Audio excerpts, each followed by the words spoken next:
La capacidad de aumentar la superficie sin aumentar la presión. Exactamente, y simplemente de la corteza pulmonar. Pero, particularmente los pacientes que están intubados y demás, también es importante tomar en consideración otro tipo de complianza, que es la complianza extrapulmonar, que es en este caso la complianza torácica. ¿Ok? Por ejemplo, si yo cojo a Manuel posiblemente tenga una complianza torácica bastante reducida, o sea, bastante adecuada, dígase. La caja torácica de él va a poner poca resistencia a la expansión del pulmón, ¿cierto? Por ejemplo, él respira normalmente a presión negativa, pero si de repente yo tengo que intubarlo y conectar un ventilador, el ventilador para meter un volumen que yo quiera que meta va a requerir poca presión para meter ese volumen. ¿Me van a entender? Porque tiene que vencer por una poca resistencia de su caja torácica. ¿Me van a entender? Sí, sí. Diferente, por ejemplo, a la de Kevin.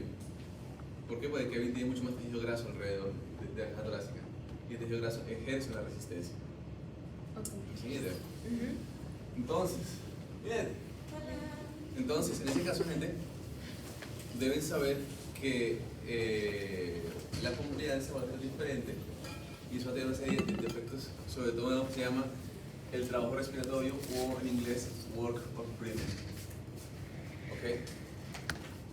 Y eso implica cuál es la energía que tiene que generarse para que el paciente respire, o sea, para que los pulmones se llenen de aire, ¿cierto? Y hay una fórmula para eso. ¿Saben cuál es? La que hablamos hace un par de clases de la ecuación de movimiento, que básicamente la fuerza que tiene que ejercer para vencer variables implícitas en qué tanta presión tiene que generar el pulmón para entubarse. ¿Cuáles son esas variables? Complianza, volumen vital, la resistencia de la vía aérea y el flujo. Entonces, todas son variables que me determinan qué tanto trabajo tiene que hacer la musculatura respiratoria del paciente o qué tanto trabajo tiene que hacer el ventilador para poder respirar. Entonces, si la complianza de un pulmón es alta, ¿se requiere más o menos energía para meter aire en el pulmón? Menos energía. Menos energía, ¿cierto? Que es más elástico. Si tengo que meter más volumen, ¿se requiere más o menos energía? Más, ¿cierto? Es decir, brevísimo. Si tengo mayor resistencia en la vía aérea, Más energía. exactamente. Y el flujo ya no está importante para la parte respiratoria, que no tiene que ir con ventilador, pero esas tres sí. Entonces, por ejemplo, si tengo un paciente que tiene de repente, qué sé yo, una acidosis metabólica severa, en donde si tengo una acidosis metabólica severa, la compensación respiratoria va a llevar a que el paciente elimine más o menos aire. Más aire. Más aire, ¿verdad? Entonces va a tener que mover mayor volumen vital. Entonces el paciente va a tener un trabajo respiratorio aumentado o reducido. Aumentado. Aumentado. Entonces va a tener una mayor o menor tendencia a fatigar su musculatura respiratoria. Mayor. Exactamente, ¿cierto? Entonces, digamos que de repente Emanuel tiene una acidosis metabólica severa y empieza a hiperventilar. Ok, usted va a ver esa semiología que se llama la respiración de Kussmaul. Genial. Pero digamos que también la tiene Kevin. ¿Quién de los dos se cansa más rápido? ¿Quién de los dos Kevin. qué? Se va a ¿Quién cansar se cansa más rápido entre Emanuel y Kevin? Kevin. Porque tiene menor complianza pulmonar. Bueno, menor complianza extrapulmonar, pero aplica como complianza. ¿Me sigue idea? Sí. Saludos. ¿Todo bien? ¿Tú puedes buscarla? Entonces, Entonces, para resumir esas variables, ¿cuáles son? O sea, las últimas tres son directamente proporcional a la energía que se va a gastar, pero la primera no, es inversamente proporcional. exacto, sí. Puedo ponerlo así. Ok. Así más fácil. Es decir, brevísimo. Entonces, si tengo de repente un paciente que tiene, qué sé yo, que tiene una fibrosis pulmonar, y su pulmón tiene más colágeno que una elastina, es un pulmón que tiene más o menos complianza. Más confianza. Menos. Si Si tiene más elastina. No, si tiene más colágeno y menos elastina. Ah, ok. Menos confianza. Menos. Entonces va a tener una complianza Reducida.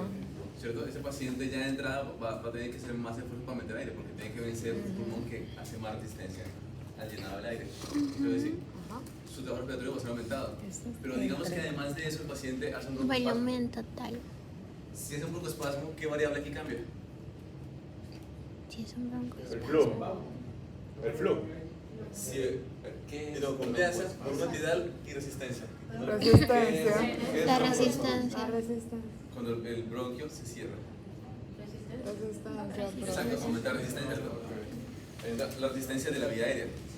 Entonces, ese paciente que ya después tenía que hacer más esfuerzo para poder meter ahí los pulmones, ahora por la crisis de un espasmo, aumenta la resistencia y tiene que hacer más esfuerzo todavía para respirar. ¿Cierto? Pero digamos que el paciente que tiene una crisis pulmonar y que tiene un índice de broncoespasmo también es diabético y cayó en situación diabética y tiene una acidosis metabólica severa. ¿Qué va a hacer ahora? Va a querer meter mayor volumen. ¿Cómo va a estar el trabajo respiratorio del paciente? Súper aumentado. Aumentado. ¿Qué creen que va a pasar entonces eventualmente? Repito. ¿Qué creen que va a pasar con el paciente? Se fatiga, Se va a Se cansar. fatigar. Wow. Y cuando se fatiga, ¿qué va a empezar a pasar con el paciente? Ese paciente, si se fatiga la musculatura ventilatoria, O ventilación. va a empezar a hipoventilar. Y con el hipoventile, ¿qué va a hacer entonces también? Retener CO2. Va a tener Aumentar la acidosis aún más. una acidosis respiratoria.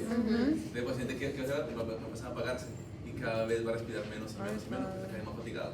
Y entonces, cuando deprime la función cerebral por la acidosis, ¿qué le pasa al centro respiratorio? Se jode. Se apaga cada vez más y el paciente eventualmente va a hacer una parada respiratoria. ¿Me siguen idea? Es como una retroalimentación. Exacto, entonces ese paciente que tiene estas condiciones, ¿cómo yo puedo ayudarlo? Ventilando. Conectándole con. Yo puedo ayudarlo resolviendo parte de aquí, como por ejemplo, tal vez manejando el broncoespasmo, que me va a reducir la resistencia de la vía aérea, ¿cierto? La También acidosis. yo puedo tal vez intentar resolver un poco la acidosis para que demande menos volumen tidal, ¿cierto? Con su fibrosis no puedo hacer nada al respecto. Pero si el padre de repente ya está muy tumbado y ya está entrando en su dolencia y te hace respiratoria, tal vez el paciente, además de esto que está aquí, yo pueda ayudarlo reduciéndole el trabajo respiratorio directamente. ¿Cómo? Con el ventilador. Con ventilaciones a presión positiva, que puede ser tanto con un tubo traqueal como con una mascarilla de CPAP. ¿Sí?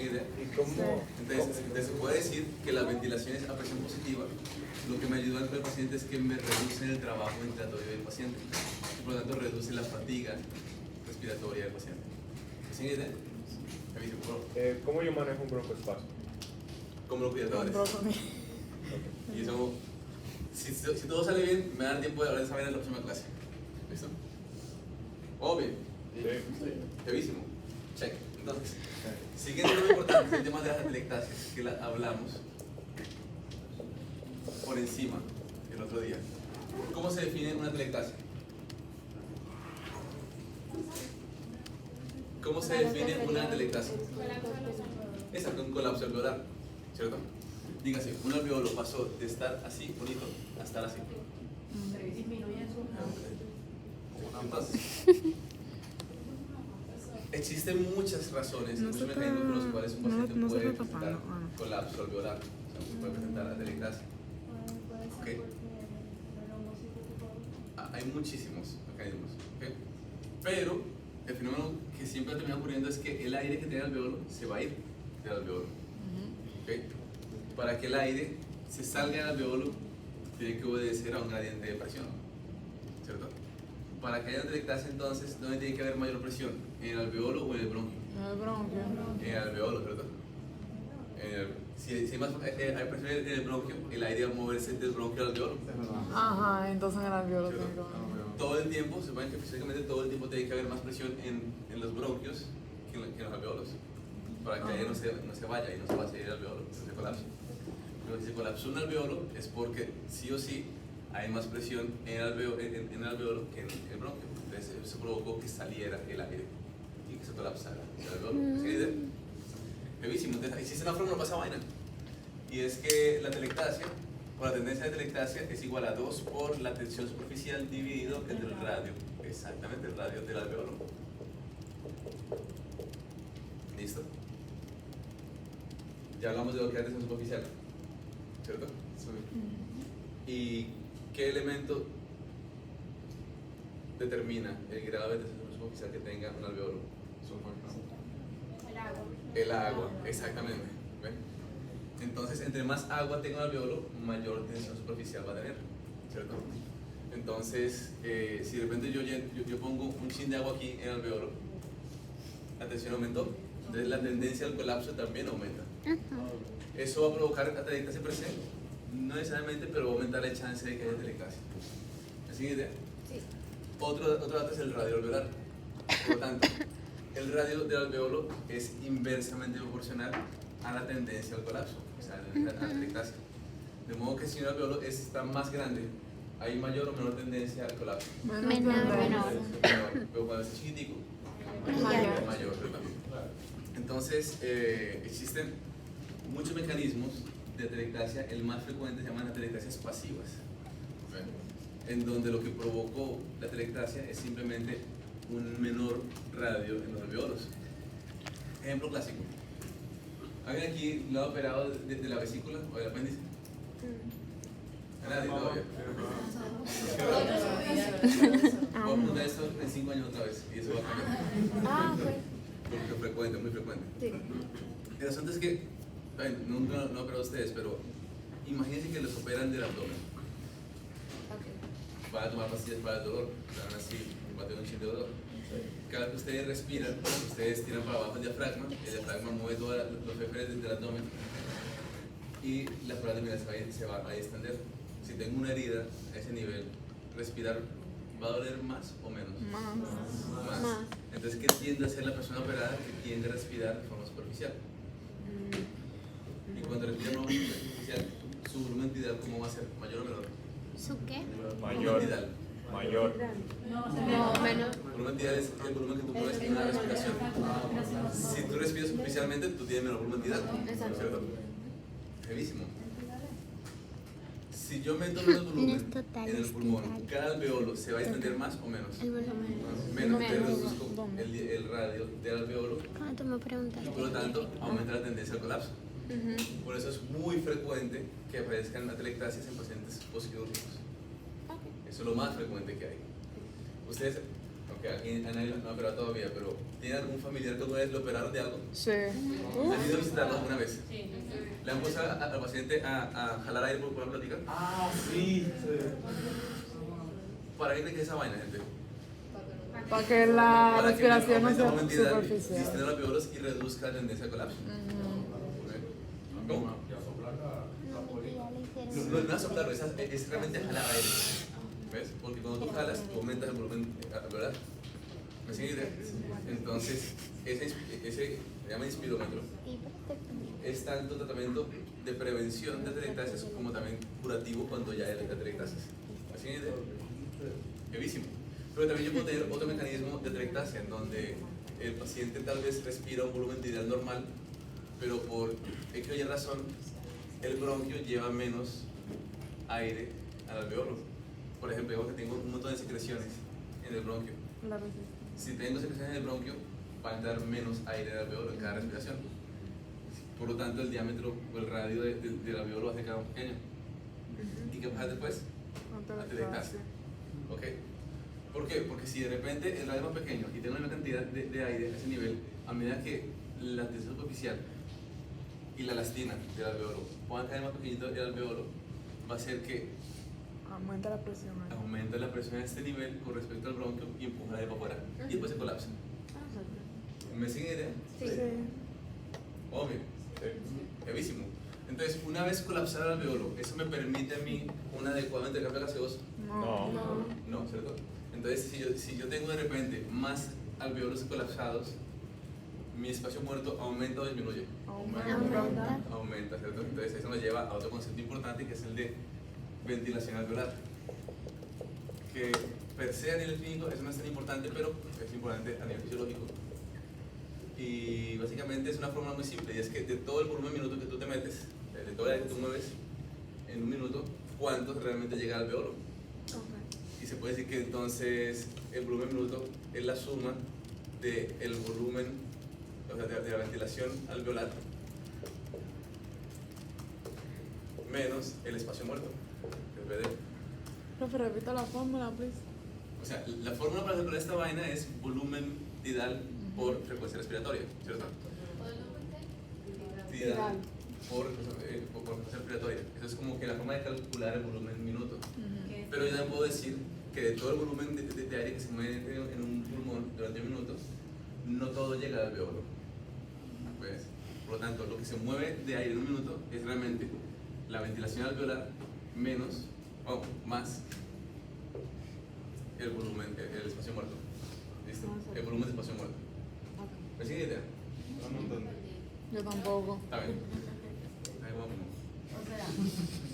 Si yo quisiera, o sea, digamos que yo quisiera saber cuánto volumen se mete en los alveolos en un minuto. Yo calculo mi volumen minuto, ¿cierto? Y después la fórmula, digamos que yo puedo decir que ventilación alveolar es igual a espacio muerto. Esto pasa para allá, ¿para qué lado? Restándose, ¿cierto? O sea que yo puedo decir que lo que le mete de aire al alveolo en un minuto es igual al volumen minuto menos el espacio muerto. Ahora sí. Ya, ¿cierto? Digamos que el volumen minuto normal de un paciente sea de 6 litros por minuto y que su espacio muerto es de 150 cc en cada respiración. Digamos que el paciente tiene una frecuencia respiratoria de 16.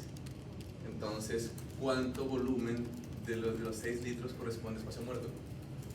Serían los 150 cc por 16. ¿Cuánto me da eso, gente? Por favor, multipliquen. 150 por 16. Exacto. 2.400 mililitros. O sea que realmente el espacio muerto son 2.400 mililitros. Por lo tanto, 6.000 menos 2.400, ¿cuánto es? 3.600. Entonces, ese paciente, la ventilación alveolar es de 3.600. O sea, aunque metió 6 litros, coño, 2 litros, casi la mitad solamente de lo que está llegando al alveolo. ¿Me siguen idea? Profe, hay un valor normal para eso. ¿Cómo? Hay un valor normal para el volumen alveolar, para la ventilación alveolar. Realmente varía mucho de un paciente a otro, ¿ves? Porque para un paciente que tenga un EPOC, tal vez es un paciente en donde el espacio muerto está normalmente aumentado, que tenga un valor menor del tuyo y el mío, no es anormal para él. ¿Me va a entender? Sí. Pero igual ustedes entienden esta parte. Entonces, eso me lleva entonces, ok, ¿cómo yo puedo medir el espacio muerto de un paciente? Hay dos formas de hacerlo. ¿Listo? Yo no puedo despejar el espacio muerto de esa fórmula. Pero es que te das cuenta, tú tienes que medir el espacio muerto primero. Ya. O sea, porque yo puedo hacer, ok, también yo puedo decir que espacio muerto es igual al volumen minuto menos volumen alveolar. ¿Entiendes? Pero ¿cómo sé cuál es la ventilación alveolar? No tengo forma de hacerlo. Para mí es mucho más fácil medir espacio muerto que medir ventilación alveolar. ¿Me siguen idea? Sevísimo. Entonces, existen dos métodos. Uno más cercano, pero es el que menos se utiliza en la práctica clínica. Vamos a ponerlo aquí. ¿Por alguna razón en particular? Dime. ¿Por alguna razón en particular? Por razones netamente técnicas. Y es esta.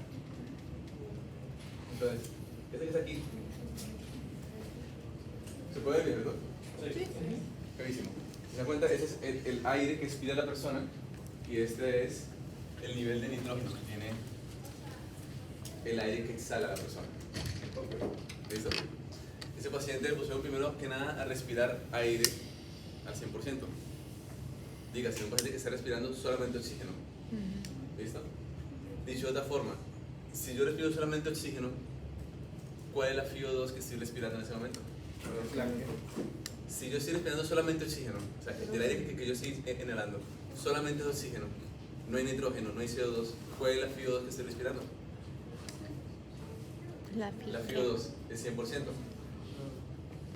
¿No recuerdo qué es la FiO2? No entendí. No, ¿qué es FiO2? Yo sé que sí. Ya, ¿no te hablamos otra vez? ¿También tú, loco? Sí. Ok, llévate la otra que tenemos constante aquí. Esa es la fórmula de Pau 2 menos Pau. Pau 2, era como FI. No, o sea, FiO2 es la fracción inspiratoria de oxígeno. Nosotros lo hablamos otra vez. Que básicamente, ¿qué porcentaje del aire que tú estás respirando corresponde a oxígeno? ¿Ustedes recuerdan cuál es la FiO2 de ustedes en este momento? 23. 21%. 21%. ¿Cierto? Pero si un paciente solamente respira oxígeno, dígase, del aire que está respirando todo es oxígeno, la FiO2 del paciente es Alta. 100%. ¿cierto? Entonces, ¿qué ocurre? Que lo que estamos haciendo en este caso es pedir a la persona que respire solamente oxígeno, ¿cierto? Heavísimo. Si tú respiras solamente oxígeno, a una bocanada, tú botas el aire, te pones mascarilla al 100% y respiras. En tu pulmón tú vas a tener el aire lleno de oxígeno que metiste tú, ¿cierto? Y el aire que quedaba de la mente anterior, ¿cierto? Heavísimo. Y dijimos que si esta es la persona, y esta es la tráquea y demás, todo lo que sea vías respiratorias en donde no hay alveolos o en donde no hay superficie de intercambio gaseoso es aire de espacio muerto, es aire en donde no hubo ningún tipo de intercambio gaseoso. ¿Me siguen idea? Sí. Brevísimo. Por lo tanto, si yo le pido a la persona que botara aire, en ese momento hay parte de aire en los pulmones y parte de aire en la tráquea y los bronquios. Ese aire va a tener o no va a tener nitrógeno. Va a tener. Va a tener nitrógeno, ¿verdad? Es decir, brevísimo. Y después yo tomo aire. Cuando yo respiro, yo lleno esto con oxígeno, ¿cierto? 100% de oxígeno, no hay nada más, no hay nitrógeno. Entonces, para la próxima exhalación va a empezar a salir aire todo el tiempo, ¿cierto? Al principio va a salir el aire que está aquí, en el espacio muerto. Y ese aire que tiene espacio muerto es aire que no tiene nada de nitrógeno. ¿Sí? Sí. Entonces, si yo le pongo a la persona un sensor de nitrógeno del aire que él exhala, el volumen que tarde en exhalar al paciente para que comience a subir el nitrógeno en ese aire es el volumen del espacio muerto. ¿Me sigue la idea? Brevísimo. Digamos que le medimos a un paciente el espacio que tiene la tráquea y los bronquios. Y decimos que aproximadamente ese espacio es de 150 cc. Esa cantidad de aire que cabe ahí, ¿cierto? Si yo respire aire, que es solamente oxígeno, pero en los pulmones queda aire que tiene nitrógeno, cuéntame. Esto es aire con oxígeno, esto es aire con nitrógeno, ¿cierto? Y tú puedes empezar a exhalar. ¿Cuánto cc de aire tiene que exhalar la persona para que comience a aparecer nitrógeno en el aire que le exhala? Aproximadamente el aire que está aquí, que son 150 aproximadamente. ¿Me siguen idea? Entonces, eso es lo que pasa con el aire que está aquí. Háganse lo muestro. Si me dejan que se pone en eso. Ustedes van a ver que tiene una curva con el eje horizontal hablándome de volumen de aire expirado y el vertical con el nivel de nitrógeno que tiene el aire expirado. Entonces, ¿qué me dice aquí? La persona tomó una inspiración con puro oxígeno y comenzó a exhalar. Y luego 50 cc, 100 cc, y en medida que tenía 100 cc, después de ahí comenzó a elevarse poco a poco el nitrógeno, hasta que llegó a una meseta. ¿Por qué? Porque el aire que ustedes tienen tiene aproximadamente 60 o 70% de nitrógeno. Entonces, este volumen hasta aquí, a los 200 ya todo era nitrógeno otra vez, ya llegó a su pico otra vez, de modo que ese espacio entre todo ese espacio del área de la curva, antes de que se le el nitrógeno, ese es el espacio muerto del paciente. Y ustedes pueden cuantificarlo. Generalmente va entre 150 y 200. ¿Me siguen idea? Porque se dan cuenta, para yo medir el espacio muerto de un paciente necesito entonces tener una máquina que me mida el nitrógeno exhalado. ¿Me siguen idea? ¿Quedó bien? Sí. ¿Entendieron el principio? Sí. Profe, si esa gráfica se continúa, entonces el nitrógeno va a volver a bajar. Si respira aire puro otra vez, sí. O sea, tiene que mantenerse respirando. Exacto. Porque mientras respire aire que tenga nitrógeno, va a continuar estando ahí el nitrógeno. Ahora, si yo lavé el espacio muerto de nitrógeno, porque solamente metí oxígeno, no aparece el nitrógeno otra vez. ¿Ves? Entonces, es una forma de medirlo, pero existe otra fórmula de medirlo que es con una. De tamaño, para que ustedes estén más cómodos. Hay una fórmula que es más útil, y es que si decimos que el espacio muerto son las partes de las vías respiratorias donde no hay intercambio gaseoso, son partes en donde el oxígeno no pasa a la sangre, ¿cierto? Pero también son partes en donde el CO2 no pasa de la sangre al aire. ¿Me sigue idea? Ajá. ¿Sí? Entonces, si yo tengo un mayor espacio muerto fisiológico, la persona va a eliminar un aire con más o con menos CO2. Con menos CO2.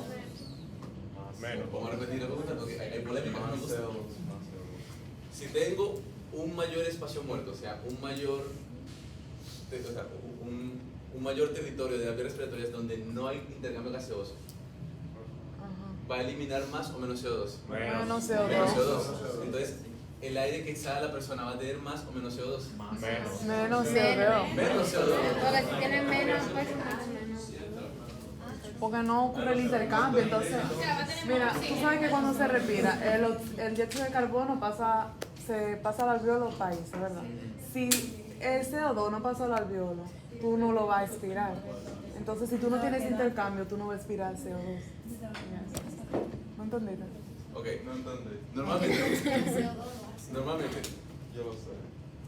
el CO2 pasa de la sangre al alveolo. ¿A través de qué? A través de un gradiente de concentración. ¿Cierto? Entonces, ¿dónde va a haber siempre más CO2? ¿En la sangre o en el alveolo? En la sangre. Siempre, ¿cierto? Entonces, va a pasar CO2 al alveolo. Entonces, cuando la gente exhala, el aire sale. Yo tengo aquí.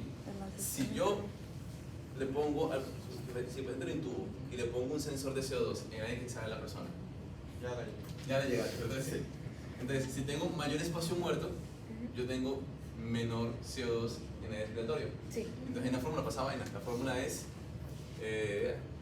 espacio muerto dividido el volumen entidad. O sea, yo medí cuánto lo pasa el SARO, ¿cierto? Eso va a ser igual a la presión de CO2 en arteria menos la presión de CO2 en el aire expirado dividido la presión de CO2 en la arteria. O sea, yo con el paciente le tomo gas arteriales y mido CO2 y si está intubado el paciente, porque está intubado, le pongo un sensor de CO2 en el aire salado. Y reviso esta fórmula. Si tengo un mayor espacio muerto, ¿qué va a cambiar en la fórmula? Va a cambiar que esto va a bajar, La PCO. ¿cierto? Entonces, si se dan cuenta, el resultado va a ser menor de 1.0. Si es menor de 1.0, se me dice que tengo mayor espacio muerto todavía. ¿Qué Listo. era PD, perdón? BD, espacio muerto. Dead volume. Dead space volume gas. ¿Vamos bien? Sí. Brevísimo. Entonces, ¿en qué condiciones o con qué diagnósticos puede ocurrir espacio muerto aumentado? La telectasia. Atelectasia, seguro que sí. Pero también yo puedo tener, si tengo un alveolo lleno de agua, Tampoco. hay más espacio muerto porque hay menos espacio para intercambiar gases. ¿Cierto? Jevísimo. Si hay secreciones, Se secciones también, ¿cierto? Jevísimo.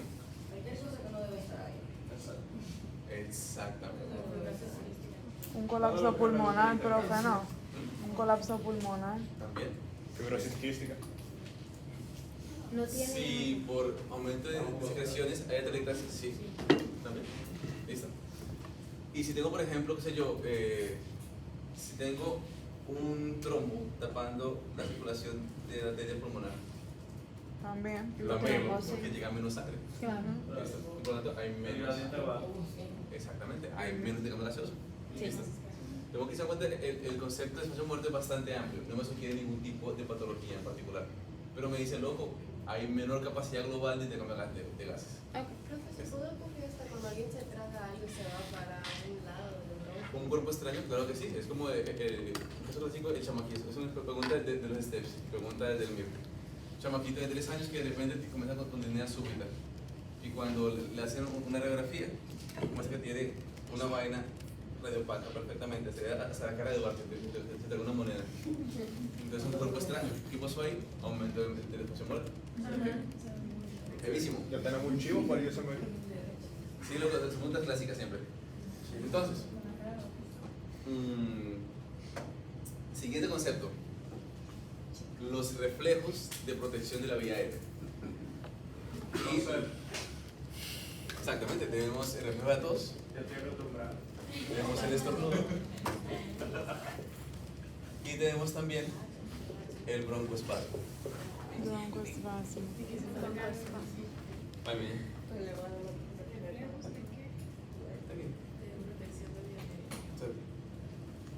Entonces, ¿El hipo es uno? ¿cómo? El hipo. No. El hipo no es un reflejo del vector. Sí. Profe, ¿cómo el cuerpo se beneficia de ese broncoespasmo? Porque él nada más trae problemas. ¿Cómo ver? Eso es en español, pero el broncoespasmo se gana cuando el inglés dice que está gasping, que está buscando aire, o eso no se No, reflejo. no lo que provoca a nivel clínico el broncoespasmo es lo que dicen Wissen en Yandel. Pero el gasping no sería un reflejo cuando tú estás buscando aire. Sí, pero no consecuencia del broncoespasmo. Ah, ok. Entonces, comenzamos por broncoespasmo. ¿Para qué sirve esa vaina? Reflejo de protección de vía aérea. De broncoespasmo. Entonces, imaginen que ustedes son el cuerpo, ustedes no son ustedes, son como que el sistema autónomo, ustedes son el hipotálamo de su cuerpo. Y lo que sí importa es que el cuerpo funcione, que no se dañe. ¿Cierto? Al hipotálamo no le importa que se vayan a quemar en fisiología, ni Profe, deje ese pronóstico, profe, si no. al hipotálamo lo que le importa es que el cuerpo esté bien, ¿cierto? Entonces, imagínense que por X o Y razón, el hipotálamo se da cuenta que el aire que está respirando la persona a donde se encuentra tiene sustancias que son tóxicas para el pulmón. Yo Ya. quiero que entre más o que entre menos aire al Bueno. pulmón. Menos. Exactamente. Entonces, el broncoespasmo realmente es un mecanismo de protección para proteger al parénquima Ok. de sustancias potencialmente tóxicas. ¿Y cómo media eso? Lo media de dos formas. Ya sea por medio de inervación directa a través del vago que provoca broncoconstricción. Bro, Si nos estamos provoca broncoespasmo. ahogando porque tragaste agua. No, porque no digo en el mar. Está tragando agua. Está tragando agua entonces. Y es posible que también haya un mecanismo. ¿Ves? Pero creo que no se han hecho estudios en donde se evalúe esa vaina. Entonces, yo hago un paciente para ver si hay broncoespasmo, ¿no? Es como, por ejemplo, ustedes sabían que los paracaídas no están científicamente demostrados. Los paracaídas no están científicamente, o sea, no existe evidencia científica que diga que realmente funciona el saltar en paracaídas. Claro. Porque para poder demostrarlo hay que coger un grupo que salte con paracaídas y otro que salte sin paracaídas. Entonces bueno, solo estuvimos A nivel metodológico no tenemos, no existe evidencia que diga que eso es verdad. Ahora, ¿lo necesitamos? No es necesario. Entonces, gente, yo tengo dos formas. Una de ellas es por inervación del parasimpático. ¿Por qué parasimpático? A nivel del bronquio, a nivel de los bronquios, se sabe que tiene musculatura, músculo liso. A ese nivel se liberan acetilcolina. Y a través de receptores, ¿ustedes recuerdan cuáles eran los receptores que tenía el parasimpático en el corazón? Los noradrenérgicos, los beta. El parasimpático, no el simpático. Los muscarínicos. Los muscarínicos, ¿cierto? Quedan los M2, ¿saben? Y provocaban menor frecuencia cardíaca y bueno. Hay también muscarínicos en el bronquio, pues son los receptores M3. Y ellos lo que hacen es que producen broncoespasmo Salud. y también aumenta la secreción de las glándulas que producen moco. ¿Listo? Es por liberación directa del parasimpático a este nivel. Pero también las células que están a este nivel, tanto las células musculares y las glándulas que están a este nivel, reaccionan a sustancias locales que se producen cuando hay algún tipo de situación o de sustancia que irrita la mucosa del bronquio. ¿Okay? Principalmente son dos: histamina, que es la que se media en las reacciones de alergia. Por eso la gente que es asmática o que es muy alérgica, la gente que es alérgica puede ser asmática y viceversa. Y también lo que se llaman los leucotrienos, que ustedes van a verlos en fármaco. Los leucotrienos son justamente las sustancias, son los broncoconstrictores más potentes que tiene el cuerpo. Obvio. Los broncos. Broncoconstrictores más potentes que tiene el cuerpo. Los leucotrienos. Leucotrienos. Lo escribí malísimo ahí. Profe, entonces en el bronquio el parasimpático causaría un broncoespasmo y el simpático una broncoilatación. Al revés, Exactamente. como él lo hace. Ok. ¿Sí? Entonces, así como, siguiendo aquí, así como la acetilcolina, que es el parasimpático, produce broncoconstricción y aumento de secreciones, la adrenalina o la noradrenalina producen broncodilatación. Y nada más, ellos no se meten con la secreción bronquial. Y lo hacen a través de unos receptores, que son los receptores beta 2. ¿Okay? Aquí había gente asmática. Exacto, es esto, las bombitas de albuterol o salbutamol, que son agonistas beta 2, ¿cierto? Pero que, aunque son agonistas beta 2, también tienen un grado de agonismo de los beta 1. Y los beta 1 ¿dónde se encuentran? En el corazón. ¿Y qué le hacía simpático al corazón? Lo aceleraba. Aceleraba, Ionotropismo, cuando se la bombita, ionotropismo. se pone rápido el corazón. ¿Ven? Entonces, es el manejo de la broncodilatadores, que puede ser tanto medicamentos que sean agonistas beta 2 como medicamentos que sean bloqueadores de los M3. Esos son los principales fármacos que participan en la broncolatación. Ojalá que usted dé fármaco. ¿Cómo? Que ojalá que usted dé fármaco. ¿Qué te digo, loco? Ahora bien, ¿cómo? Ah, Ay, Luz. pérdida de tiempo, maestro. Entonces, ¿qué ocurre? Ah, en verdad, profe. No. Los leucotrienos, bueno aquí, los leucotrienos se sintetizan en base a una sustancia que se llama el ácido araquidónico. Y la prostaglandina. Yo lo mencioné, ¿verdad? Que también de ahí salen las prostaglandinas. Pero que las prostaglandinas se derivan de ahí Por la vía de la ciclooxigenasa. por la ciclooxigena, ¿cierto? Y hay fármacos que tienen esa vaina, que son los AINES. ¿Qué significa AINES? Antiinflamatorios no esteroideos. Entonces, si existen antiinflamatorios no esteroideos, también existen antiinflamatorios que son esteroideos. Sí. ¿Algún ejemplo de un antiinflamatorio esteroideo? Los glucocorticoides, el cortisol. Y el cortisol es antiinflamatorio ¿por qué? Porque inhibe a la fosfolipasa A2, que es la enzima que rompe esta vaina y genera toda esta cascada. Por eso, los esteroides, además de antiinflamatorios, también son buenos para el manejo del asma, porque te inhiben la síntesis de leucotrienos. ¿Me siguen idea? Ya va, repeat. Yo lo entendí, pero dale otra vez. Ok, muy simple.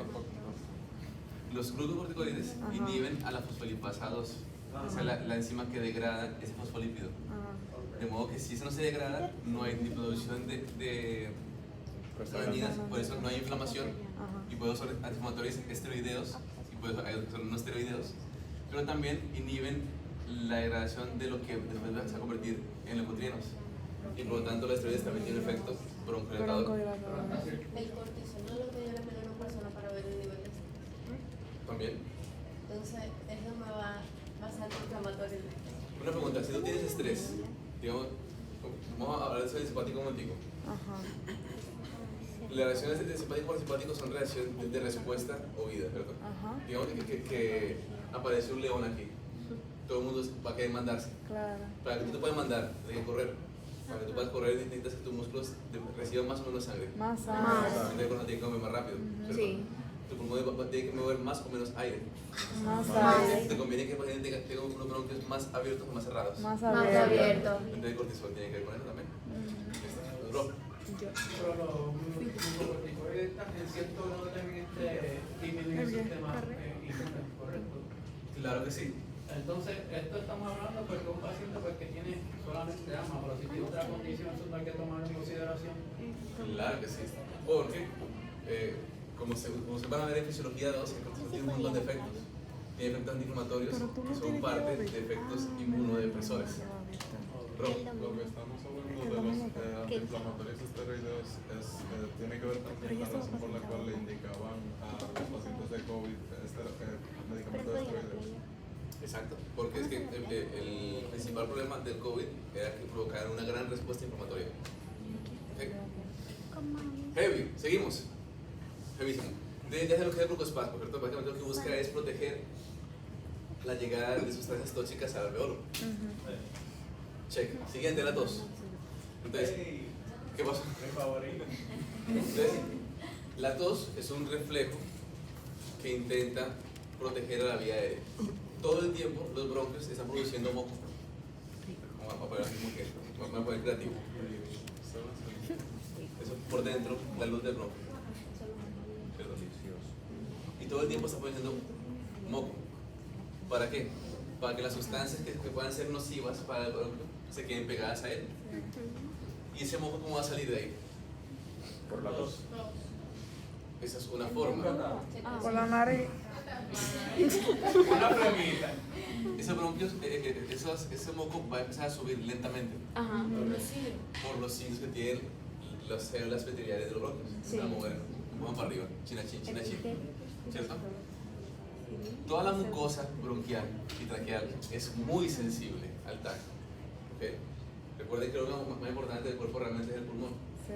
¿cierto? De modo que hay una sensibilidad súper alta aquí a la presencia de sustancias tóxicas, como también a cualquier vaina que lo toque por dentro. Si de repente ustedes respiraron por la boca y estaban pasando por una función, ese polvo entró directo al bronquio.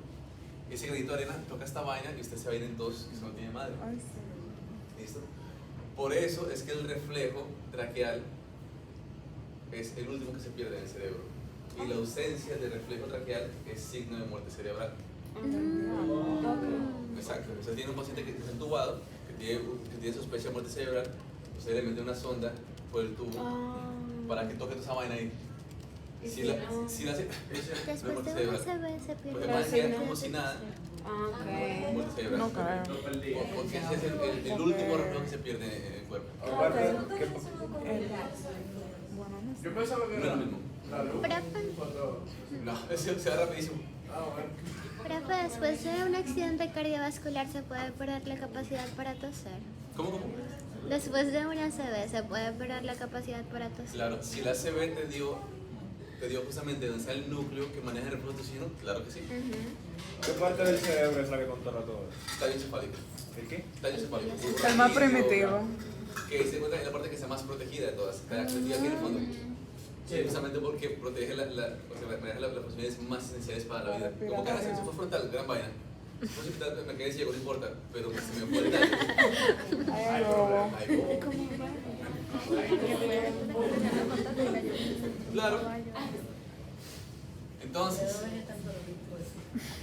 que de por sí también sigue la línea evolutiva. Ustedes saben que a nivel evolutivo lo primero fue El daño. llamado el protoencéfalo, sí, protoencéfalo. O sea, la parte más antigua a nivel evolutivo es el tallo encefálico, que es la estructura común del ser humano con todos los demás animales. Sí. Exacto. Porque todos tienen neuronas que se encargan de que el corazón lata y que respire. Todo lo demás como que agregados. ¿Qué piensa? Gran vaina. Charles Darwin. Porque tiene más. Entonces, si de repente tengo mucho moco a ese nivel, la presencia de ese moco va a estimular la tos. Sí, sí. ¿Listo? Y entonces la tos lo que va a buscar es que eso que está ahí se vaya. Sí, sí. ¿Cómo lo hace? Es lindísimo. O sea, el libro lo describe así como que paso a paso. Pero para el que no lo ha leído, se ve muy rápido. Primero que nada, usted va a tomar un chin de aire. Cierran la glotis para que el aire no salga y contraen toda la musculatura del tórax y del abdomen de forma súbita para que la presión en el pulmón aumente de forma súbita y cuando la presión está tan alta ese nivel abre un chin la epiglotis y le sale a toda velocidad supuestamente como a 200 metros por segundo. Yo no entendí nada. Yo no entendí nada. Repito. Adelante, claro que sí. Ok. Pregunta, ¿para qué haya tos? ¿El aire entra o sale del pulmón? Para que haya En la tos. entra. ¿El aire entra o sale? Sale, ¿verdad? Ajá. Yo quiero que el aire saliendo se lleve toda esta vaina. De modo que tiene que ejercer fuerza. Sí. De modo que tiene que ejercer presión. Sí. De modo que yo tengo que crear un gran gradiente de presiones entre la caja torácica y el ambiente. Claro. Entonces, ¿cuál es la mejor forma? Si esta es la vía respiratoria, yo cierro aquí, o sea, pongo la epiglotis y la cierro. O sea, tome aire, cierre la epiglotis y contraigo la musculatura torácica, que es respiratoria, para que comprima el tórax. Y contraigo la musculatura abdominal también, para que se apriete el abdomen. ¿Cierto? Es más, yo también contraigo la musculatura del suelo pélvico. Por eso la gente, o sea, ¿ustedes nunca han tosido mientras hacen pipí? Sí. ¡Ey! ¡Sí! ¡Sí! Sorprendentemente no me ha pasado. Y yo Sí, no sí. ¿Qué No pasa? se puede hacer las dos cosas al mismo tiempo. La razón es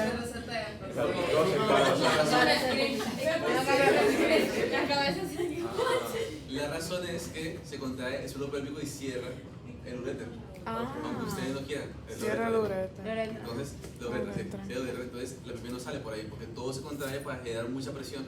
Entonces de repente la presión del pulmón aumenta de forma drástica, pero el aire no puede salir todavía porque yo cerré el pichuete. Pues si yo lo abro de repente, entonces la presión sale a toda velocidad y se lleva a tos. Pues sí, muy bonito, muy bonito. Genial, loco. De locos. Pero, ok, cuando uno tose, se cierra la uretra. Pero cuando uno estornuda, se abre. ¿Por qué? ¿Tú nunca has estornudado haciendo pipí? Bueno, y otra cosa que se abre. Claro, porque en ese caso es diferente. Ya Todo está es cuestión- donde contraí la que quedó fuera. todo es cuestión de presión. Si tengo de repente la vejiga Ah, llena de ok. pipí, haciendo presión ya, y aquí cerré el esfínter, el esfínter va a ejercer una presión, ¿cierto? Pero si la presión que se ejerce en la vejiga está llena de pipí, más la contracción de la pelvis, hace que la presión aquí sea mayor que aquí, la pipí se va a salir. O sea, hagan. Ya.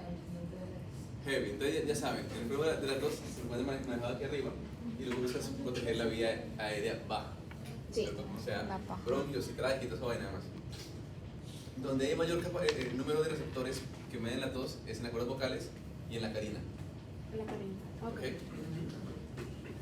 El estornudo es la misma vaina, pero para proteger las vías aéreas superiores.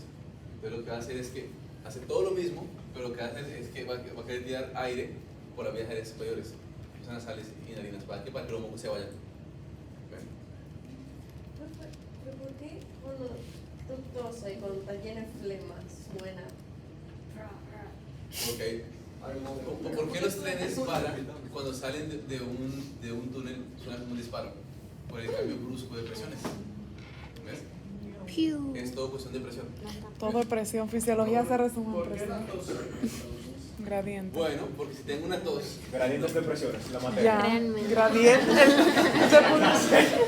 Si se pudiera resumir, sería eso. A nivel semiológico, exacto, todo es presión y gradiente. Todo, o sea, el universo se construyó en base a presión y gradiente. El Big Bang fue un momento donde la masa era mínima, Ay, pero pero era mínimo y un montón de masa. Ya tú sabes. Gradiente de masa. El Big Bang fue un gradiente de presión, loco. Doctora, ¿qué tengo? Bueno, su gradiente de presión me está indicando. ¿Qué pasó? No, no. La comunidad se basa en gradiente de presión. Exacto. ¿Y cómo se va a acabar el universo? Entonces se va a acabar cuando deje de existir un gradiente de presión de masa del universo. Existen muchas hipótesis de cómo se va a acabar el universo. Una de ellas es la de la expansión, en donde se va a enfriar, porque a medida que se va alejando, se expandiendo, baja la temperatura. Si la cinética se reduce, llega un punto en el cual el gradiente de presión se iguala. Deja de crecer. Hay una la que dice que todo se va a reducir a hierro. Está el de Big Crunch, que dice que una vez que se expande al máximo, pues yo antes me gustaba mucho la astronomía, y aquí hay una sociedad de astronomía, que se reúne todos los años a hacer congresos y demás. Y yo estaba una vez ese año, el tema era agujeros, eran teorías de cómo se acaba el universo y agujeros negros. Y yo estaba rodeado de gente, mucha más gente que yo, hablando de un montón de vainas más, y fue como que loco. Pero de repente yo me digo, espérate, aquí estamos un montón de gente que es muy fundida, hablando de vainas que van a pasar en millones de años, o sea, vainas que van a afectar a los nietos de sus nietos. Y él me desencanté, fue como que tú sabes que esto es muy heavy, pero bye. La vida está aquí ahora. Nosotros estamos tan fundidos que a veces nosotros decimos, si aquí hay más cantidad de información y aquí hay menos, por difusión simple, En el laboratorio todo el mundo. Ojalá él pasara así hoy. Bien de intención. Entonces, gente, ¿en qué nos quedamos? Tos protege vidas. Entonces, la tos generalmente va a botar catarro si hay secreción aquí. Si tú toses y no sale nada, es porque aquí no hay nada. Entonces, eso te dice que tal vez lo que está estimulando la tos es algo que no tiene que ver con las secreciones a este nivel. Como por ejemplo si tú tienes irritación en la garganta, que también hay sensores para la tos. La gente que tiene faringitis tose mucho, que tiene medidas de todo el tamaño, que se tocan entre ellas. O si tienes, por ejemplo, un paciente que tiene nódulos en las cuerdas vocales, los cantantes y los profesores, como tienen que hablar mucho tiempo, pueden provocar mucha vibración en las cuerdas vocales y por lo tanto, eso provocar nódulos. Esos nódulos van a hacer que se toquen entre ellos. ¿Y qué van a hacer? Se van a tos. Entonces, tos seca, ok, no es por secreción bronquial, no es por inflamación de bronquios, es porque salta el mecanismo. ¿Sí? Sí. Entonces, gente, ya cuando terminamos el tema de vía aérea, que es el capítulo 38, vamos con 39. Brevísimo, muy chivo. Así fue como yo comencé dando monitoreos de fisio hace un par de años. Una tarjetita así, yo me daba como que mi checklist. ¿Cuánto te cobraba por el monitoreo? Es gratis. Ah, pero... Y nadie da ahora. De paz. Beneficio, ¿no? ¿Verdad? Beneficio de una monitoría gratis. En verdad, dar clases de es como dar clases gratis. Eliminen eso del video. Debería cobrar mucho. Es triste, loco. Normal. Entonces, gente, siguiente tema es 39 y es la circulación. ¿Ok? Entonces, ustedes ya saben cuando... ¿Alguien habló?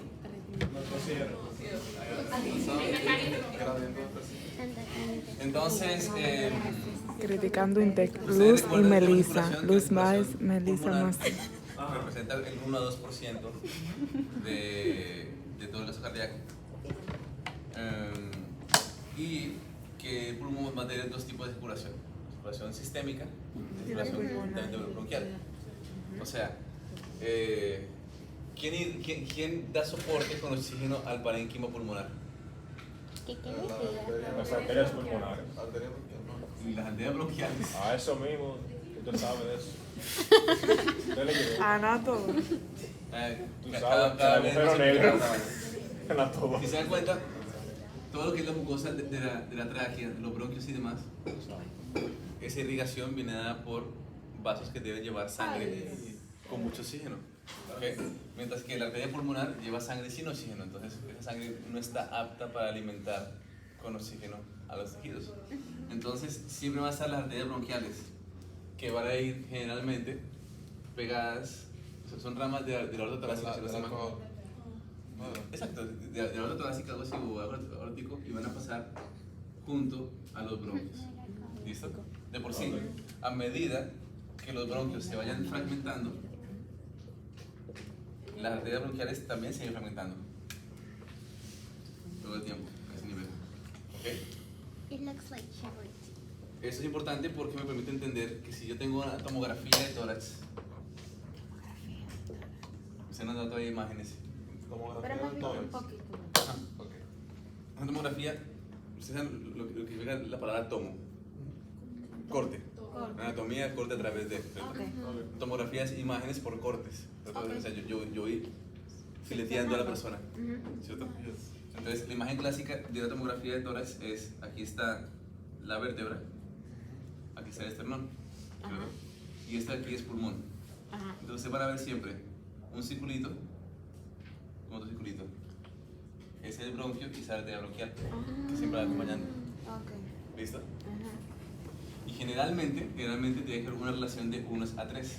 Si de repente yo encuentro que hay una arteria, tengo un boquete, eso me dice que ese bronquio está afectado. Y si tengo un bronquio que está desmembrado, yo tengo un nombre. ¿Se llama cómo? Se llama bronquiectasis.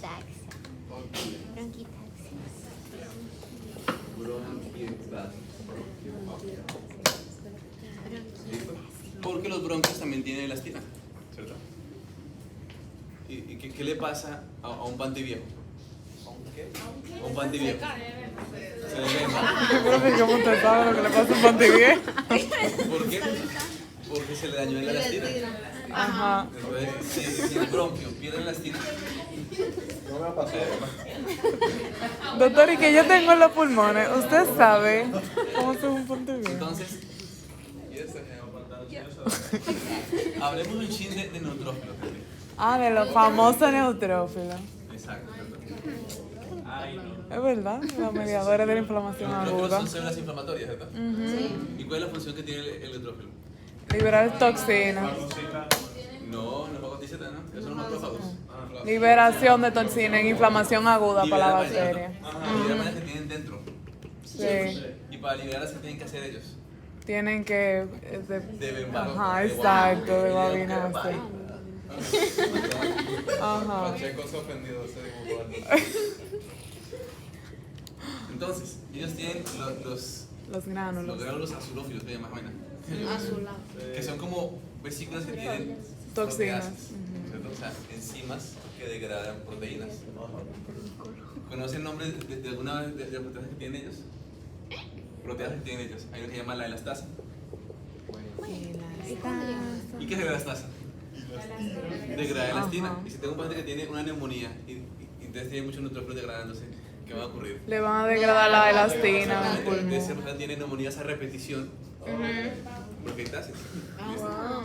Por eso las bronquiectasias son simplemente consecuencia de infecciones respiratorias a repetición. Ok. ¿Listo? ¿Le llegaron? Sí. Bebísimo. Eso no se corrige. ¿No? Se quedó así. Al menos que tú corrijas la neumonía. ¿Cómo? Si eso no se corrige, voy a tener bronquio de Exactamente. Entonces, si yo tengo, entonces en ese caso yo tuve una mucosa bronquial que va a estar afectada. Ok. ¿Cómo va a estar el movimiento ciliar de esos bronquios? Disminuido. Entonces el moco se va a limpiar más o menos. Menos. Y se queda ahí, actúa como un caldo de cultivo para más infecciones. Entonces, las bronquiectasias son complicaciones de Un infecciones. caldo de cultivo para más Caldo de infecciones. cultivo. Entonces, las bronquiectasias son consecuencia de infecciones respiratorias y por sí mismos son predisponen a más Más infecciones infecciones, respiratorias. exacto. Listo. Heavy. No sé cómo llegué aquí, pero bueno, también. El punto es la circulación. Con la propia gracia. Entonces, es como que la introducción básica a esta vaina, pero lo que me interesa es que el grueso de la circulación pulmonar viene dado por la arteria pulmonar. Ajá. Y esa arteria pulmonar lo que hace es que va a llegar a los alveolos y va a convertirse en los capilares pulmonares, ¿cierto? Que siempre te lo dibujan así. Y como que, qué lindo. Y en verdad es útil dibujarlo así porque te permite entender más o menos cómo su relación. Pero a nivel histológico, hay un libro muy bueno que es de fisiología pulmonar. Se trata de fisiología pulmonar del Wells. Que si ustedes quieren ser neumólogos o intensivistas, tienen que leérselo. Pero de momento con lo que llega ahí está bien. Pero ellos muestran cortes de microscopios eléctricos y muestran que el interior de los capilares pulmonares se asemejan a un parqueo subterráneo. O sea, un parqueo subterráneo es como que un montón de espacios con algunas columnas, ¿cierto? Ajá. Ese espacio son los espacios por donde no pasa sangre. Porque no es que sea un capilar y ya, el capilar llega y se fragmenta y se abre. ¿Listo? O sea, no es como que un vaso pasa y envuelve al alveolo, no, es que el alveolo está completamente envuelto por capilares pulmonares. ¿Me siguen idea? Y lo que se ve es un viaje de sangre todo el tiempo. O sea, es mucho más el espacio por donde pasa sangre que el espacio por donde no pasa sangre. De modo que la superficie de contacto entre la sangre que pasa por el alveolo y el alveolo es enorme. ¿Me siguen idea? ¿Sí? Sí. Heavísimo. Entonces, en base a eso, gente, se supone que si yo voy a hacerlo más grande ahora, voy a poner el alveolo y voy a poner también otra vez el capilar. Se supone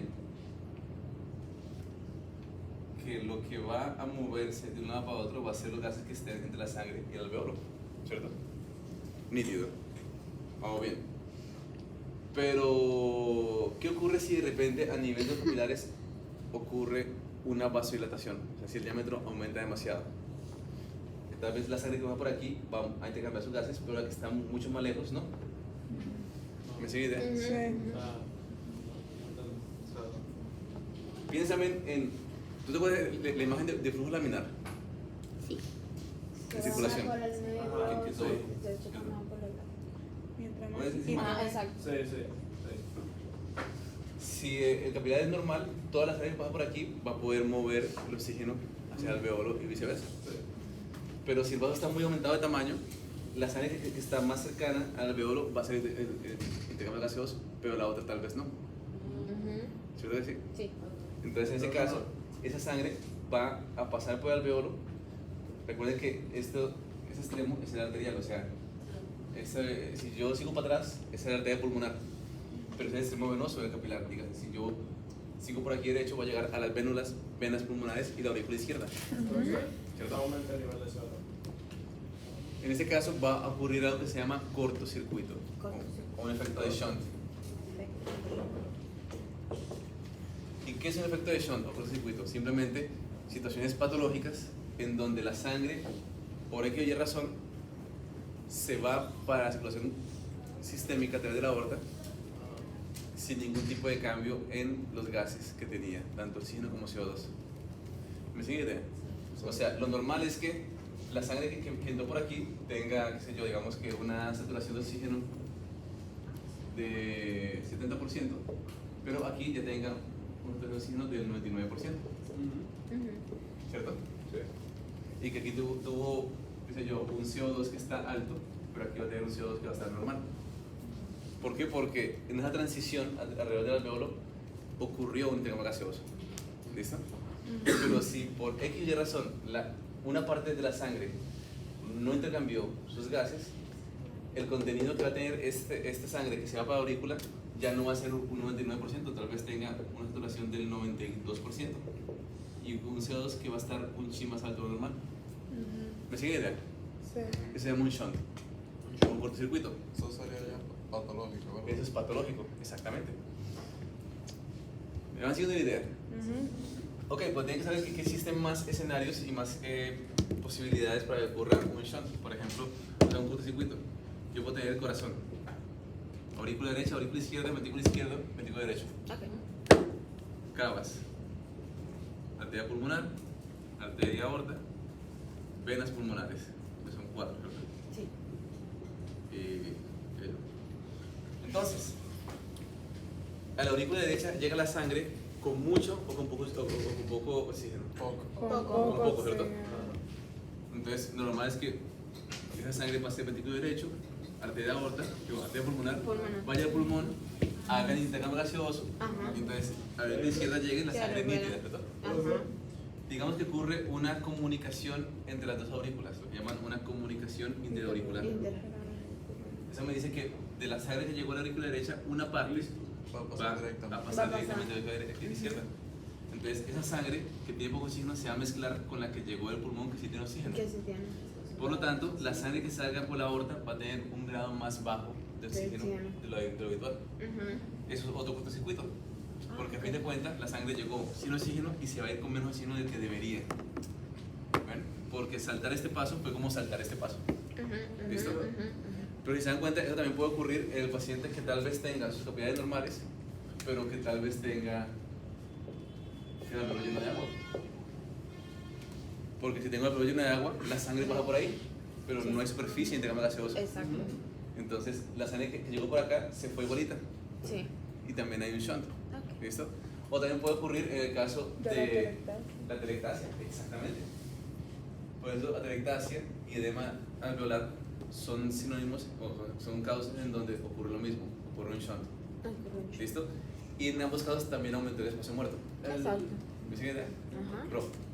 No, que eso era como en la otra clase que dijimos que cuando disminuía la concentración de oxígeno, también, como te mencionó en el último ejemplo, que había un edema, también ocurrió una vasodilatación, pero para que la sangre llegara a otro lugar que no estuviera el espacio muerto. Exacto, entonces voy justamente a eso. Tú pregúntame, Preguntando si en el asma pasaría lo mismo, porque digo que el asma no se... Pues te das cuenta, en el asma se cierra el bronquio, ¿cierto? Pero el alveolo tiene aire. Sí, entonces ahí sigue habiendo intercambio gaseoso, solo que tal vez hay menos aire de lo habitual, pero el intercambio sigue ocurriendo. Tu pregunta es muy válida. Vamos a explicarlo con más calma. Digo que yo tengo ahora un bronquio que está cerrado. ¿Listo? Y un capilar que está bien. El capilar está cool. Entonces, el intercambio gaseoso va a ocurrir. Sí, va a ocurrir igual. O sea, la membrana del intercambio gaseoso va a funcionar totalmente bien. ¿Cierto? Ahora, lo que va a ocurrir aquí es que el aire entra y va a salir más lentamente. Entra y sale lentamente, ¿cierto? No afecta el intercambio. Ahora, lo que sí hace es que reduce la cantidad de oxígeno que pasa del alveolo al vaso. Pero el gradiente de oxígeno va a ser menor. Exactamente, va a tener un menor gradiente, ¿cierto?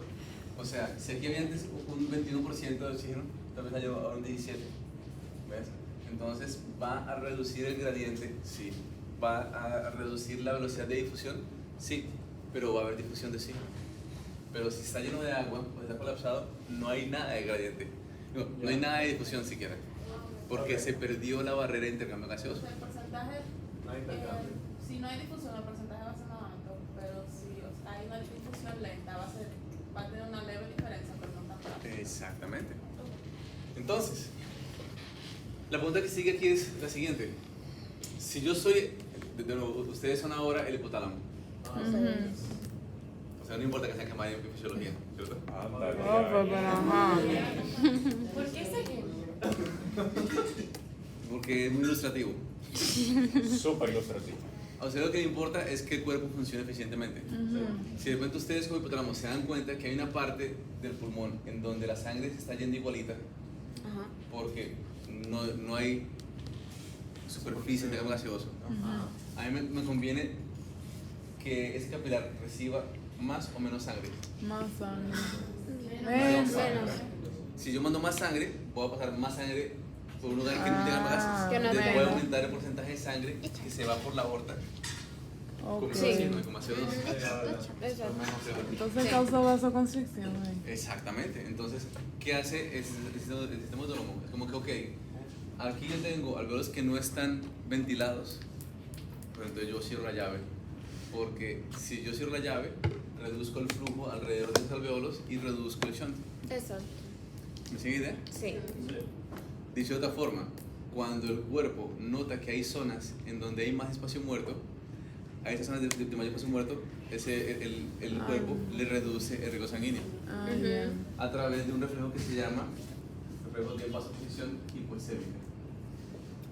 Vasoconstricción hipoexémica. ¿Me sigue idea? Porque él dice, yo te estoy dando sangre y tú la estás desperdiciando. No te voy a dar sangre. Le llegaron. Jevísimo. Porque el reflejo es muy simple. Es que cuando aquí hay sensores de oxígeno también. Cuando los sensores a ese nivel notan que hay poco oxígeno, provocamos vasoconstricción. ¿Listo? O sea, cuando hay poco oxígeno en el alveolo. ¿Me sigue idea? Jevísimo. Y eso provoca vasoconstricción. Ahora, digamos que tengo todo un pulmón con ese problema. Entonces va a haber vasoconstricción en todas las arterias a ese nivel. Y si tengo vasoconstricción, ¿qué le pasa a la resistencia vascular periférica? Aumenta. Sí, a la resistencia vascular aumenta. Y la resistencia que se aumenta a ese nivel es para cuál arteria, para la aorta o para la pulmonar. Para la pulmonar. Para la pulmonar, ¿cierto? Claro. Y si aumenta la resistencia a la pulmonar, va a aumentar la presión, porque presión es igual a gasto por resistencia. Entonces va a tener lo que se llama hipertensión pulmonar. ¿Listo? ¿Me sigue la idea? Jevísimo. Y si tengo hipertensión pulmonar, ¿qué le pasa a la poscarga del ventrículo derecho? ¿Aumenta, baja, no cambia? Ya va, repita, pero... Si hay hipertensión en la arteria pulmonar, ¿cómo hacer la poscarga del ventrículo derecho? Disminuir. O sea, yo voy a aumentar la precarga, Yo no pregunté eso, mire. ¿Y cómo va a estar la pos?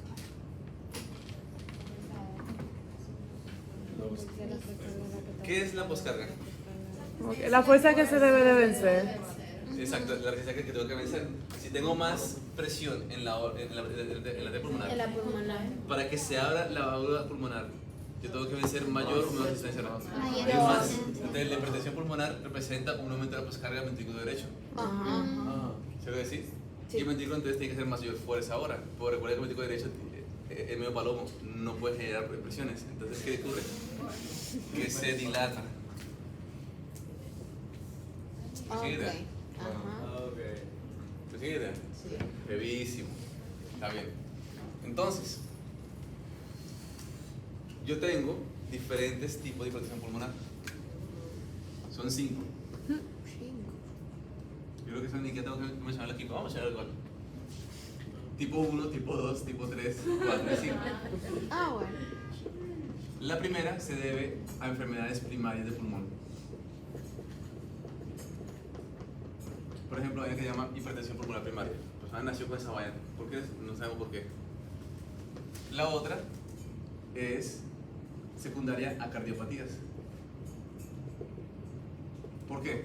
Porque si tengo un paciente que tiene, por ejemplo, un aumento en los volúmenes telesistólicos o telediastólicos del ventrículo izquierdo, si aumenta la presión a este nivel, porque tuvo un infarto, porque tuvo una arritmia, porque ustedes quieran, si aumenta la presión en el ventrículo, la aurícula va a vaciarse más o menos.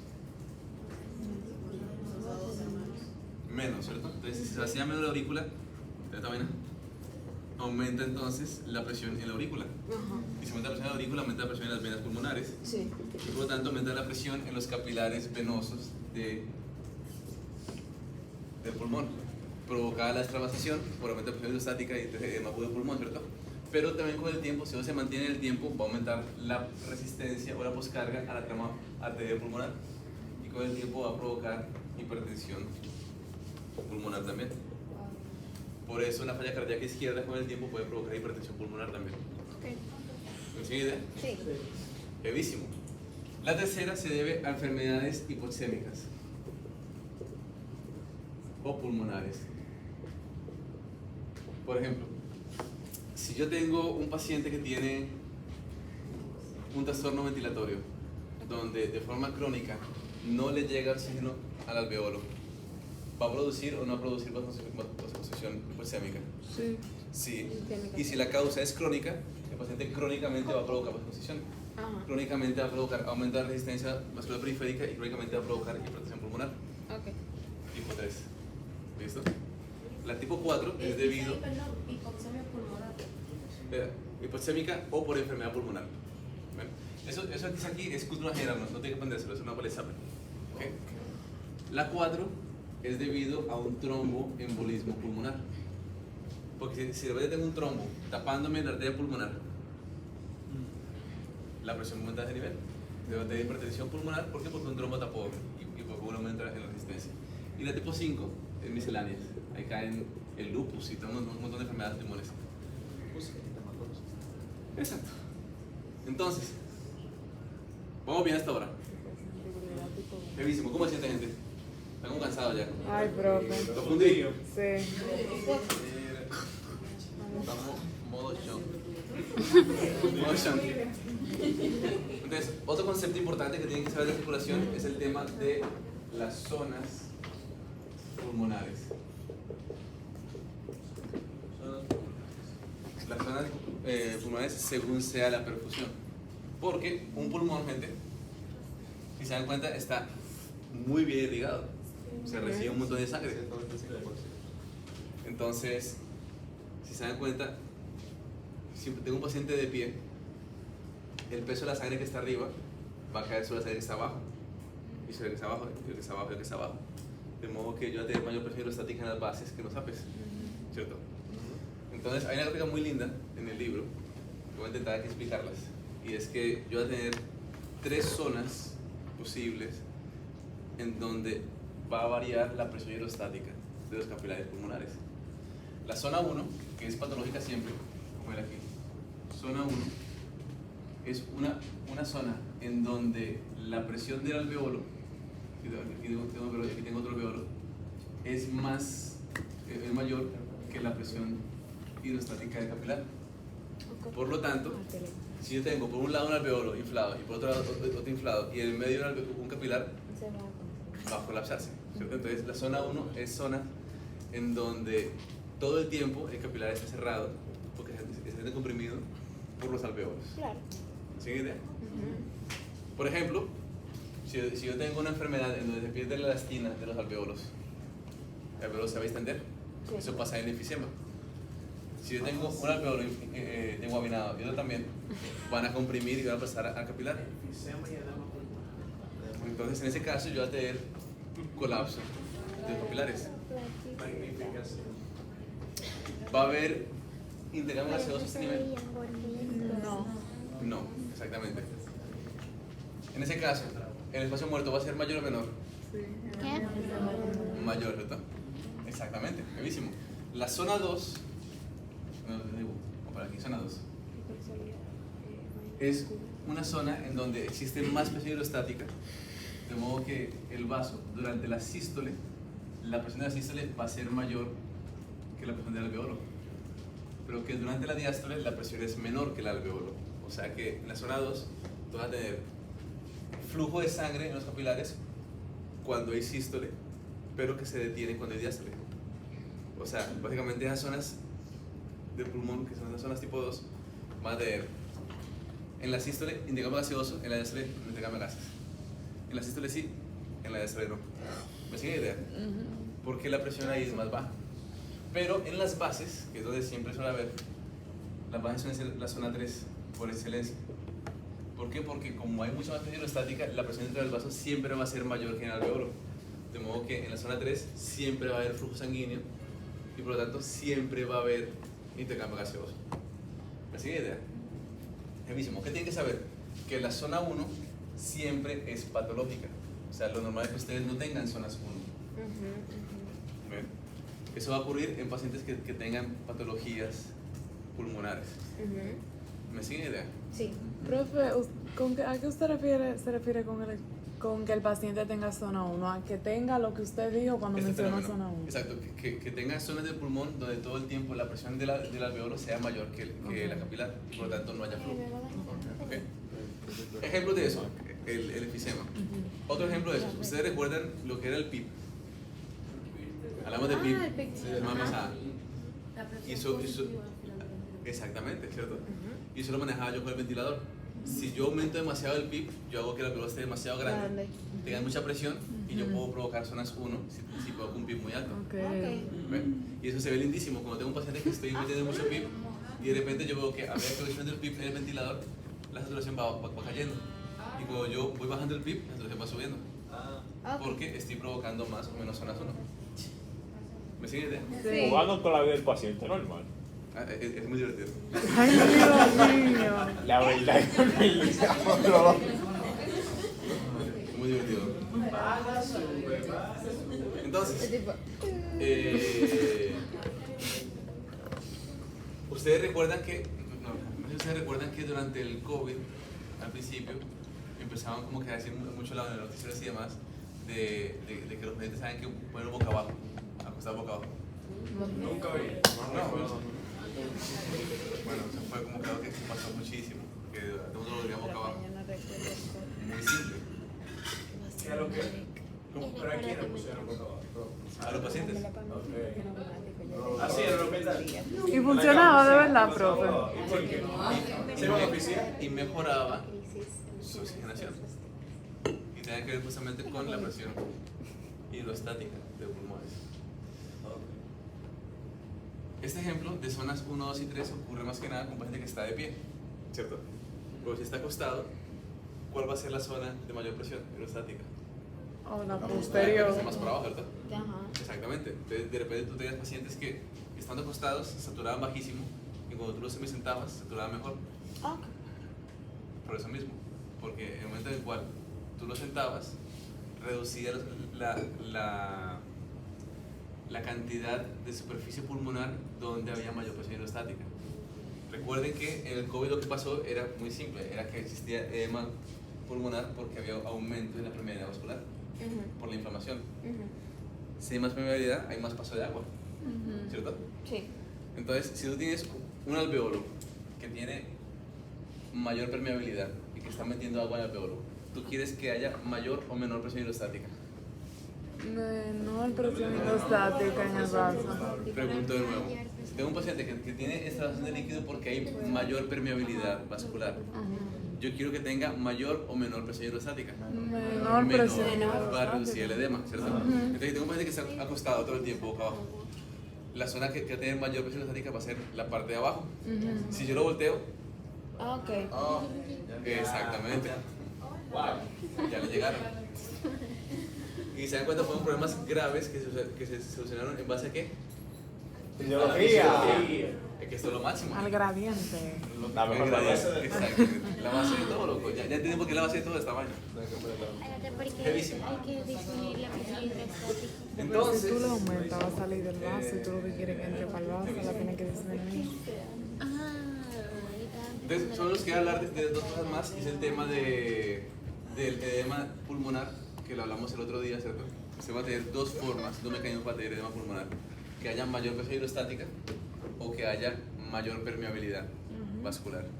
¿Cuál es la principal causa de presión hidrostática? Una falla en el corazón izquierdo, ¿cierto? Entonces, ¿qué ocurre?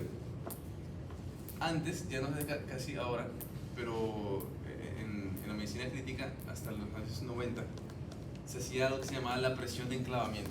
Y es bueno que ustedes lo sepan como un concepto que hoy por hoy solo se hace cuando se van a hacer estudios de investigación, pero no en la práctica clínica.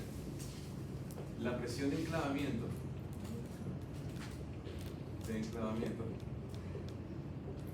consiste en lo siguiente, y es que yo introduzco un catéter por la yugular del paciente. La yugular va a llegar al corazón a través de ¿cuál vena? Ajá, la yugular llega al corazón de una vez. No, pero De la cava superior. Entonces el catéter entra por aquí, entra por la cava superior, llega a la aurícula derecha, ¿verdad? Luego que usted la empuja más, va a llegar ahora al ventrículo derecho. Luego que usted la empuja más, va a meterse en la arteria pulmonar. Luego que usted la empuja más y va a empezar a meterse en una rama, y una rama, y una rama, y una rama, y llega a un punto en el cual va a meterse en un vasito arterial que sea más pequeño que la punta del catéter y se va a clavar ahí. ¿Qué me mide eso? Me mide la presión que está a ese nivel, que es la rama de la rama de la rama de la arteria pulmonar. Dígase, es lo más cercano a este extremo de aquí, ¿cierto? Pero si yo mido la presión a este nivel, yo puedo saber cómo está la presión en el lado derecho del capilar, o sea, el extremo venoso. ¿Y este capilar venoso para dónde va después? Para la aurícula izquierda. ¿Qué ocurre? Físicamente es casi imposible acceder a la aurícula izquierda para medir la presión de la aurícula izquierda, pero a través de la presión de enclavamiento yo puedo hacer un aproximado de cómo está la presión en la aurícula izquierda. ¿Listo? Y de esa forma yo puedo saber si un paciente que tiene edema pulmonar se debe o no a una falla izquierda. Si tengo, por ejemplo, si tengo un infarto miocardio del ventrículo izquierdo, ¿se vacía más o menos el ventrículo? Menos, ¿cierto? Si se vacía menos, entonces la aurícula izquierda se vacía más o menos. Menos. Entonces, ¿cómo va a estar la presión de enclavamiento pulmonar? Alta. Entonces, si tengo un paciente que tiene un edema agudo de pulmón, antes en intensivo lo que se hacía es que se metía un catéter venoso central con un catéter de enclavamiento y medían la presión de enclavamiento. Si estaba elevada, eso me decía, coño, el edema es de origen cardiogénico. ¿Me sigue idea? Sí. Pero si tengo un paciente que tiene edema agudo de pulmón y le mete un catéter y ven que la presión de enclavamiento está normal, eso me dice que no se debe a la cotilla izquierda y por lo tanto se debe a mayor permeabilidad vascular. ¿Listo? Y así era como antes se diferenciaba un edema agudo de pulmón entre edema cardiogénico o no cardiogénico. ¿Me sigue idea? Eso para el examen. Porque aunque no se hace hoy por hoy, como ustedes lean cualquier vaina aquí por delante de la carrera, van a mencionar presión de enclavamiento. Bro. Cuando es de origen cardiogénico, o sea, lo que suele producirse es una congestión. Exacto. Y al final lo que ocurre es escape, o sea, de sangre al espacio alveolar. Exacto, mayor presión hidrostática, ley de estar de capilares, mayor extravasación. Pero es todo. Bien. Ustedes están fundidos, de verdad. ¿Están cansados? Un poquito. Profe, una pregunta. Tanto un aumento como una disminución de la presión hidrostática va... Concha, se me olvidó lo que iba a preguntar. Claro, lo están confundiendo. Ok, ya le pregunto ahorita. Que se me Ok, olvidó. entonces es importante porque me guía el manejo. Si yo tengo un paciente que tiene, hago la alveolar, tiene edema alveolar, con una presión de enclavamiento elevada, El problema es el corazón. Cardiogénico. Pero el mecanismo que provocó la extravasación fue un aumento de presión hidrostática. Hay mucha presión en el vaso ejercida por el agua. ¿Cómo yo puedo manejar esa vaina? Yo quisiera que la presión hidrostática suba o baje. Si tengo un edema de pulmón con presión de enclavamiento elevada, yo sé que es porque hay mayor presión hidrostática provocando el edema. Yo quisiera subir o bajar la presión hidrostática. Si la subo, empeorar el edema. Yo quiero bajarla. Exacto. Y lo que determina la presión hidrostática capilar es cuánta agua tiene el paciente en su vasculatura. Entonces yo quisiera que el paciente orinara más o menos. Más. Entonces, por eso el manejo de edema de pulmones diuréticos endovenosos. ¿Me sigue idea? Sí. Pero el edema no cardiogénico, el edema que viene en consecuencia de una presión de enclavamiento normal, ese problema es porque tiene mayor permeabilidad vascular. Y eso ocurre en respuestas inflamatorias. Entonces, ¿cómo yo manejo eso? Antiinflamatorio. Exactamente. Tipo se le dan esteroides. ¿Me siguen idea? Sí. Heavísimo.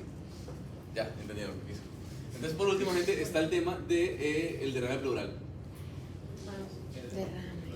Y saben que la pleura, que es la vaina que lubrica y que produce un líquido y demás, ¿verdad? Sí. Ustedes ven que los pulmones están divididos en lóbulos. Ustedes saben que el pulmón tiene 3 y el izquierdo tiene 2, ¿verdad? Sí. Mira, buena parte. ¿Qué forma, o sea, qué separa un lóbulo del otro? Fisuras. Las cisuras, no fisuras, cisuras. Perdón. Bueno, lo que yo digo es con C, no con F. Yo escuché fisuras. O sea, Sí, es eso. Cisuras, ¿verdad? Sí. ¿Y qué compone esas cisuras? o sea, lo que nosotros vimos en la anatomía fueron fisuras. Sí, exacto. ¿En serio? En verdad, Sí. Yo creo que es sesgo de traducción. Es algo de, pues sí, porque que él es árabe. Entonces él es árabe. Entonces él habla. No. Yo dudo que sea un sesgo de traducción, porque también cuando yo estaba estudiando yo leía fisuras. ¿En qué libro? Lo encuentro muy inusual porque realmente yo solamente he leído cisuras. Pero también, no importa. Ahora, ¿qué compone a esas fisuras? Más fisuras es lo importante. Se le olvida. ¿De qué está hecha esa fisura? ¿Cuál es esa fisura? Pleura. De Es lo pleura, mismo. exactamente. O sea que es la pleura que se vagina y se mete en el parénquima otra vez. Es que Listo. la F antes no está Y se supone que las pleuras producen líquido todo el tiempo y también reabsorbe líquido todo el tiempo a través de la rama linfática. Pero hablamos también el otro día de qué ocurre si de repente aumenta la presión hidrostática. Va a haber mayor o menor producción de líquido pleural. Mayor, ¿no? Entonces yo voy a tener de repente mayor producción de líquido pleural. O sea, va a empezar a sudar más la pleura, como se dice. Okay. Y esa pleura es parte de lo que envuelve al pulmón y está en la cavidad torácica. De modo que si yo pongo a sudar a un pulmón, esa agua se va a acumular ¿dónde? En el espacio. O sea, en el En espacio. la base. ¿En qué parte? En la base de la pleura. Exactamente. Sí, porque va para abajo. O sea, en las esquinas que están aquí, Gravedad. ¿cierto? Sí. Sí. Si ustedes de repente hicieran una radiografía, ¿y tu papá? Ustedes van a tener como signo más temprano de derrame pleural que los ángulos se borren, porque se decanta el líquido a ese nivel. Sí. Listo. Brevísimo. Pero además de eso, eso es porque el agua está decantando. Pero si se produce de repente agua aquí, esa agua puede quedar encapsulada. Y usted lo que va a ver en la radiografía es que de repente las cisuras o las fisuras se ven más engrosadas. Ok. Listo. Y eso es lo que explica el asunto de derrame pleural en la radiografía. Si yo tengo de repente un paciente que tiene una falla cardíaca izquierda, ¿cuál pulmón va a producir más líquido pleural? ¿El derecho o el izquierdo? ¿Cuál pulmón tiene? Va a producir más líquido pleural, ¿el derecho o el izquierdo? ¿Dónde tenemos la cosa? El derecho. ¿Qué es eso? No, pero fue que ¿dónde es que tenemos el Tenemos una falla cardíaca izquierda. Ah, ok. El derecho. ¿Qué digo el derecho? No debería ser en ambos. Dice fisuras. Sí. Loco, ni idea. Se ponen los dos. Está bien, está bien. Quizás que o tal vez cambió la forma de llamarlo. varias No pasa nada. excepciones para lo mismo. Mira, algo es cierto. La medicina va cambiando su nomenclatura continuamente. Y no me sorprendía que de repente, desde la última vez que yo leí esa vaina, lo cambiaron. No importa, lo importante es que ustedes comprendan este asunto. Entonces, una pregunta. ¿Qué pulmón va a producir primero el líquido pleural, el derecho o el izquierdo? El derecho. El derecho. No tengo base para mi ¿Quién da más? El izquierdo. Ok, primera pregunta. ¿La aurícula izquierda recibe sangre de cuál pulmón? De ningún De los dos. De los dos. De los dos. Los dos. Ok, entonces me están muy mal. Yo dije, bueno, yo no tengo base para mi argumento. Yo no puedo. Entonces lo lógico es que sea... De. Ok. Exactamente. Por eso la causa más frecuente de derrame pleural bilateral suele ser una falla cardíaca. No falla. ¿Listo? Ok. Y ya, luego terminamos el capítulo 38 y 39. Para el próximo vamos con 40 y 41. Ok. Y ya, dejamos Y ahí. la despedida que ustedes pueden dar. ¿La despedida? Claro. Ay, pero fue un compartir. Un refrigerio. Claro.